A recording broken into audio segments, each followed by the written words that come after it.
I will tell you a tale about Mermaid's Tale.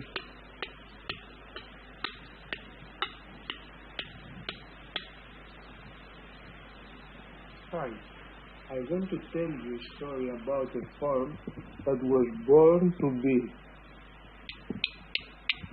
Was Hackumenta is a project that involved in Pinos Island in Greece, where I worked on a block of marble for 12 days, 5 hours per day. Marble is one of the first materials used to store information in order to keep it unchanged in time. It could be defined perhaps as an ancient hard disk. Nowadays, information and recording is mainly done by digital means, and the speed with which we communicate information are extremely fast. The marble that I worked on, it was a green Syrian marble, which is very hard and with dissimilar waters inside, which makes it very difficult to work with. The place where the work was set and performed was a garden in the center of Pinos Island. To get there, you had to go through a small door. This changed my original plan. The dimensions of the stones that I chose were smaller than these that I had in my mind. I imagined there to be a disparity between the human body and the marble body. But this insecurity that I had in relation to the volume of marble, it was wrong. Because I did not have the experience to know how much time and power I need to charge each marble. The structure which I had defined revealed a different form to the one I had imagined. The original idea was to shape the volume of marble right at some point in one form, then change that form until the volume is completely deconstructed. Apart from me, anyone else could participate, having no specific instruction about form. This particular stone forces you to go with the flow. Otherwise, it is almost impossible to break a stick. I'm not a marble sculptor. I don't do this every day. My body does not carry this information. The information began to register in my body during the process. I could feel my body transforming and integrating into the form suggested by this process. While I was carving, the marble carried my body forward. In the volume of the marble, I could imagine some form. But it was strange for me that different people told me that it could become a merge. Specifically a merge. How did this thing appear in the collective unconscious? I was thinking maybe because the marble was femininity with force. But form is something that creates a sense of femininity, and then gets on the tail. Or maybe because I was in land, this relationship between land and sea, human form and fish. I was thinking in the figure of the femininity was induced in this marble. It reminds me of Michelangelo's face that says, I saw the angel in the marble from start until I set him free. But the structure I had defined did not allow me to make a mermaid in particular. I started carving slices unaffected by the idea of a mermaid. One time I felt that I was getting to the point where if I wanted to make a mermaid, here would be the skin. Then I felt like I would vandalize this form that I hadn't even wanted to make before. I associate this feeling evoked me with the myth of Pygmalion who fell in love with the statue that he created. So, finally I broke the boundary of what the mermaid could be. I was now crawling inside the supposed mermaid. The mermaid's form still exists in the memory of those who saw it, and also in the memory of my camera. Now mermaid lives in my own heart.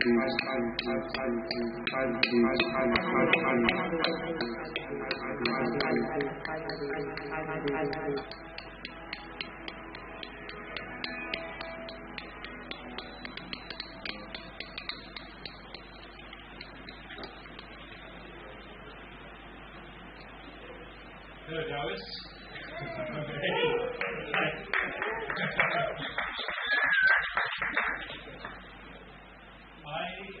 came here to talk to you about Hackumenta, and I feel like in order to give a context to the project and what we're doing, I have to take you back a couple of years.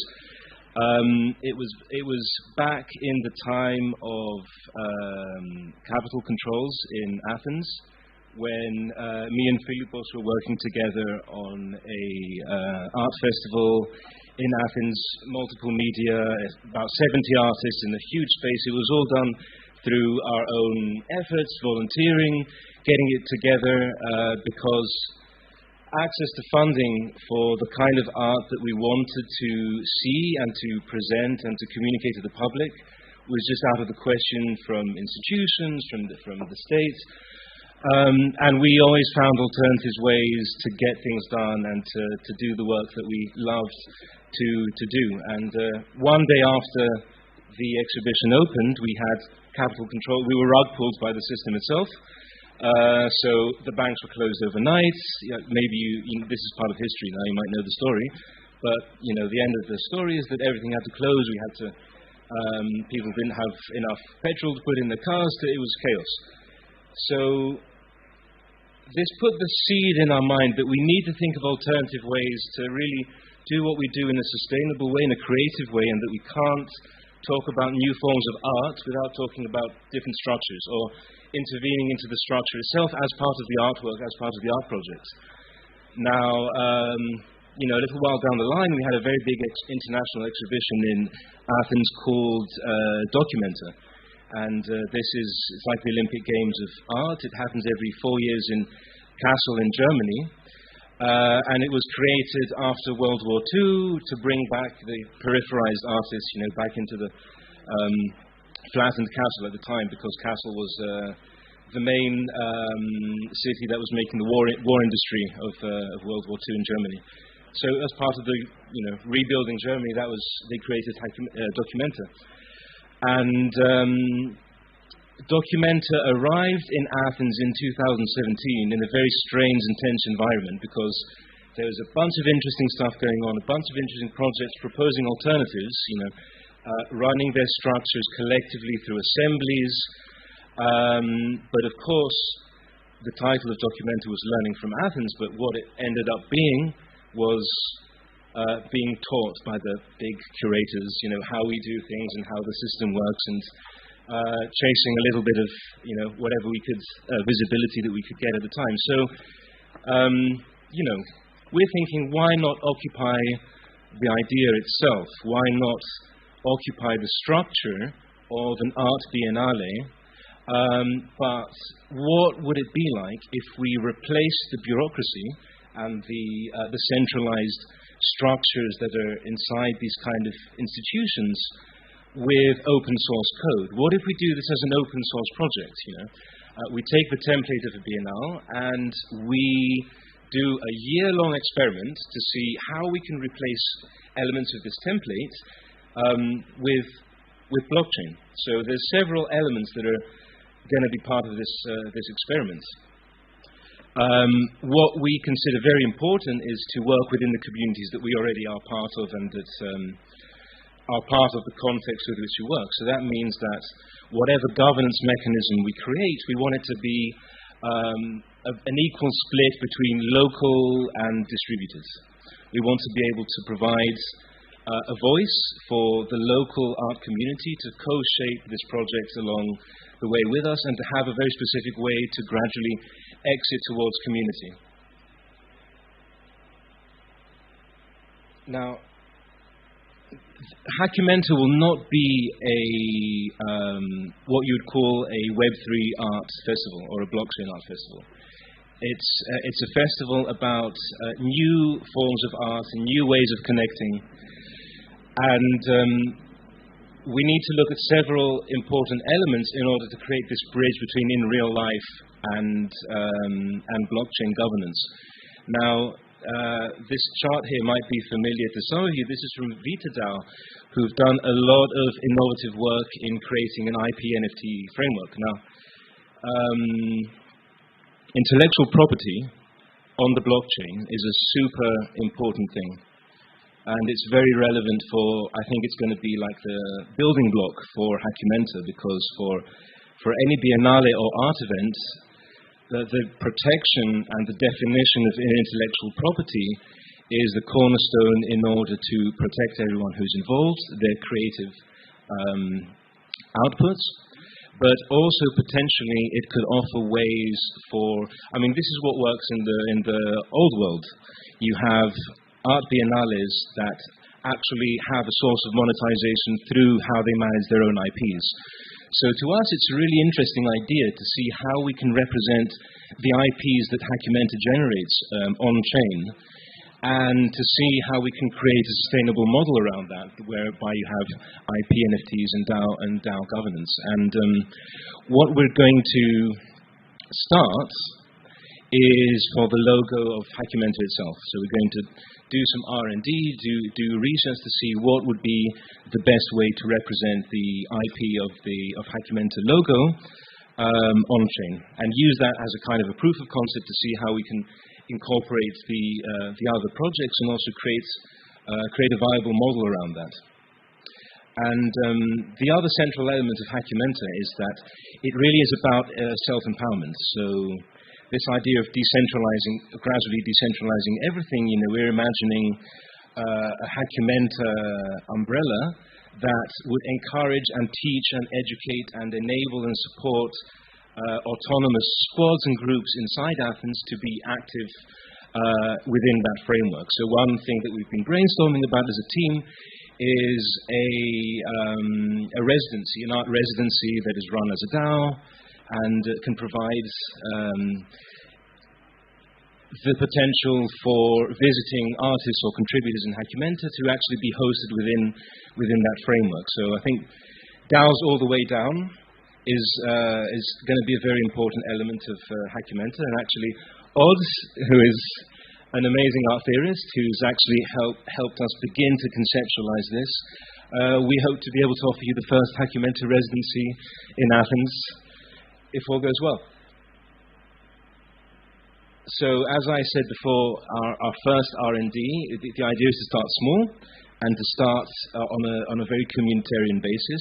We are a network of artists and organizers and friends and collaborators who've already been really close with each other throughout a few years now. So what we want to do is we want to start to gradually integrate some DAO elements and to have a way to be able to start to manage our funding as a collective and build it from there. So I think that our MVP DAO for Hackumenta would be NFTs for voting, which is a really awesome mechanism. Actually, this is our sort of idea for how we imagine equitable distribution of governance power. So we want, the public, patron sponsors to be able to have roughly half the pie, and then the rest would be working groups, squads, community members. But of course, this is really early phases. So the priority is to get a core of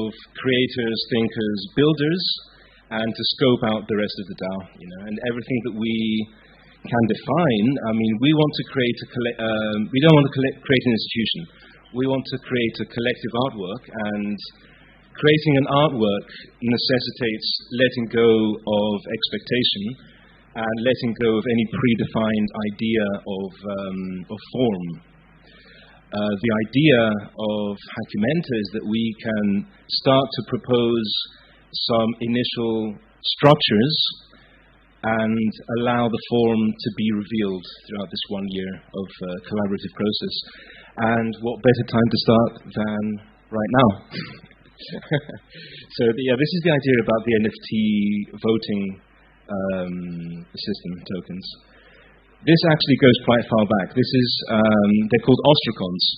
So in ancient Athens, this was a form of bottom up. It was a bottom up accountability mechanism inside the Athenian democracy. So what the ostracon is that once a year, all the citizens would gather in the center, and they would say, okay, who are the 20 most influential politicians or business people or whatever, the most influential people in the democracy who hold the most power, the most reputation, the most voting power. And they would gather once a year, and those names would all be eligible for a vote. And the name that came up the most got ostracized. That's where ostracization comes from. They had to leave their property and leave the city for 10 years. So, there's a background to this idea, and of course, no one bought the ostracons. You didn't have to buy them in order to participate in that. They were given to you by other criteria. So, it's almost like this is an early NFT voting mechanism. There's ostracons, they're objects, they're physical, they could be artworks, but they're also voting power inside the DAO.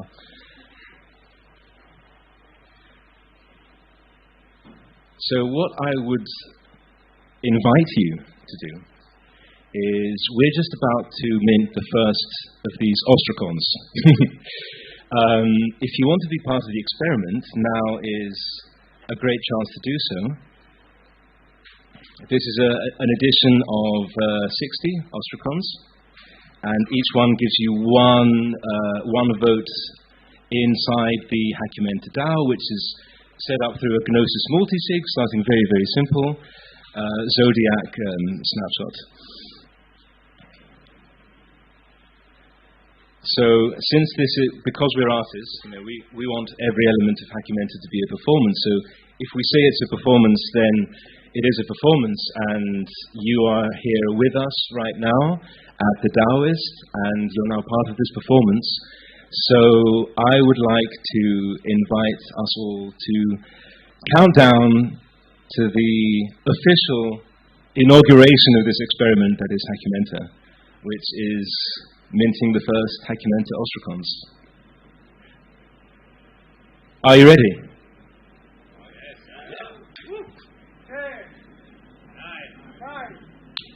8, 7, 6, 5, 4, 3, 2, 1.